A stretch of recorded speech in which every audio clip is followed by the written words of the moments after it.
On June 18th, 2025, while casually scanning the night sky with my telescope, I captured something strange. 3 separate objects moving through the same slice of sky, each taking a different path. One was smooth and steady, one arced downward, and one, it flashed in and out before I could even react. This is the first entry in what I'm calling the Skywatch logs, where I analyze the footage I record, stabilize it, and break down what I find. Whether it's satellites or something weirder, the sky has stories to tell. I'm using the Sony ZV-E10 with an APS-C sensor, paired with a 500mm telephoto lens.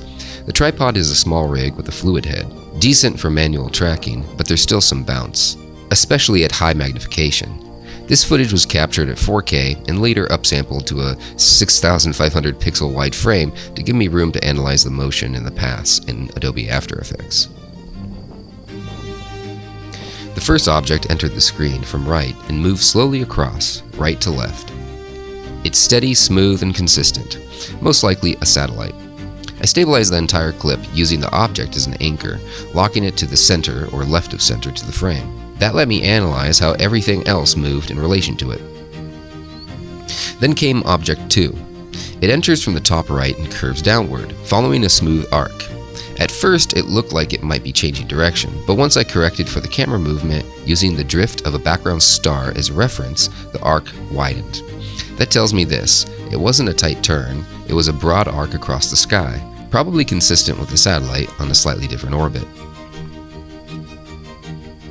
Object 3 is easy to miss. It appeared for just 15 frames, right around the top right of the screen. At first I thought it had made a U-turn, a 180, but looking closely, that was just an illusion caused by the lens bouncing.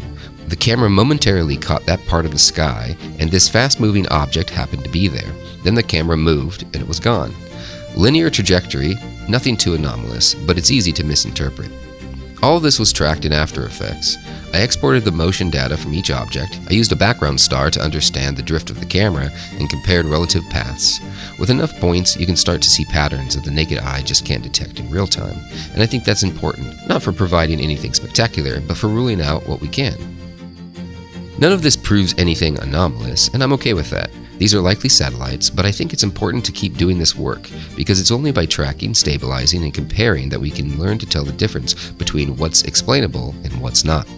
This is the first of what I hope to be many episodes in this series I'm calling Skywatch Logs.